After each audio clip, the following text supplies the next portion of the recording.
she did not have this exemption. It seems that a little later, maybe a month or two later, they came out with it. But she, too, remained with me in Bratislava. But they took our apartment, and we had to move to, it wasn't a closed ghetto, but a certain section, a Judengasse. It was called even in regular times, Judengasse. And I fought it tooth and nail. I did not want to be in that section because I knew that they are going to later on do some either deportation or they would round us up and we would be in their hands. So we tried not far from the ghetto, from the Judengasse. We found in a very, should say, not nice section where drunken sailors and prostitutes lived, and generally very low-class people lived there. But there was one Jewish family, and they wanted to rent out a room, and we got this room. It was on the first floor, and the windows were very low, and we had to always use the shutters for the night so nobody could peek in. And also the second reason for it, or I should say the first, it was already wartime, and it was a general rule that the windows had to be darkened. When did you marry your husband, and what was his name, and what was he doing?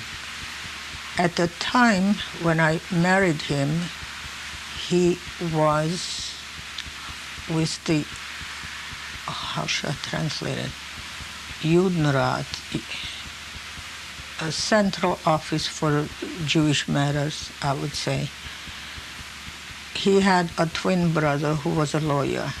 His regular job was like an equivalent of IRS here. But when they had the directives to let Jews go, he got a job with this Judenzentrale. And he got his brother in, his twin brother, my husband. But I don't know which year it was, maybe 1942 or 43, no, maybe even, no, before, maybe in 41,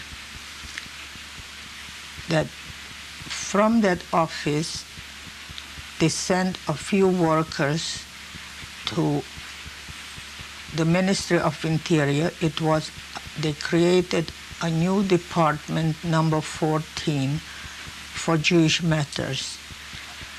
And as it turned out, not only from that place, some Jews got into the ministry, into that department, but also from all walks of life. So he too was sent there.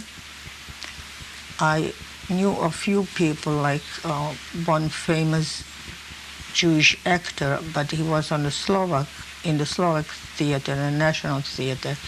He was also now an employee there, and there was a judge, a Jewish judge. He was also there. They did just clerical work, whatever. What was your husband's name? Ivan Levinger. When he was a graduate of medical school, Kamensky University, and he had already his master's, and beyond that he was studying and was tested. In each time he passed, he had about 1 month left, and then they issued the Jewish laws, anti-Jewish laws, And he was out, and I mentioned before what he said. When did things get really bad, and when did you have to leave work? Actually, I had to leave work because of the bombing, and I was pregnant, and I couldn't stay. I went through that bombing. Shall I describe? Yes. I came to work as usual, and around noontime, the sirens started to wail. It was air raid signal, and everybody had to go to a shelter. But so far, nothing had happened, and this was a very frequent occurrence. The Allied bombers, they just flew over the territory, and they disappeared. But this time, I heard deafening explosions because our factory was very close to the gasoline factory, and it was hit. And when I heard the detonations, I tried to go as fast as I could. As I said, I was 8 months pregnant, and I came to the shelter. It was already packed by the workers, and also my Jewish former owner, who was now an employee, he was standing next to me. He said, "I'm not afraid for myself, I'm just afraid for you. You shouldn't have the baby here." And I really steeled myself. Everything was churning inside. And whenever I needed courage,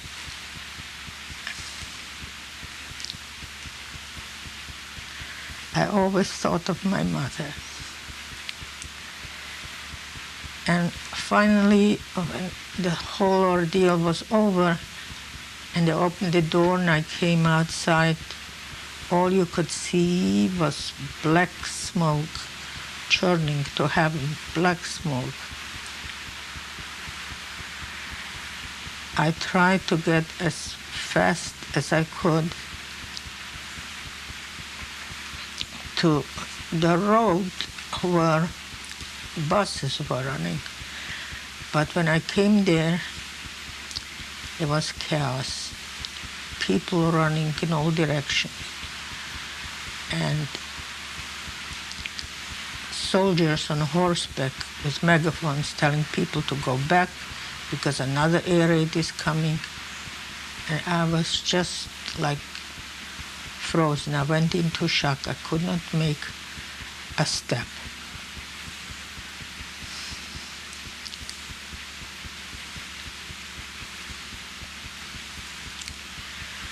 And then I held out my hand for help, but nobody paid attention.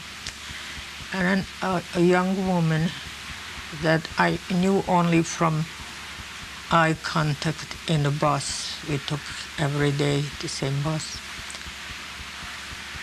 And she took me by my arm and she led me to her place.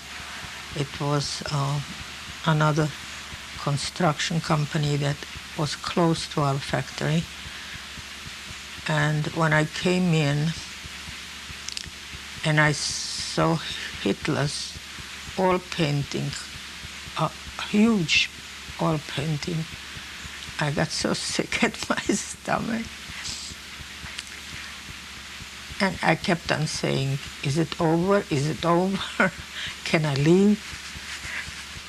And her boss, Mr. Grossman, a Nazi, he came over, offered me chocolate, which was a rarity in those days.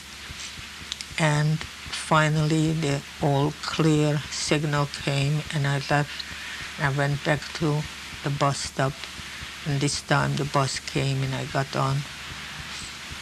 And when we skirted the factory, the gasoline factory that was hit, I saw how they carried out the bodies, the burned bodies. And it was really very sickening. When I came, when the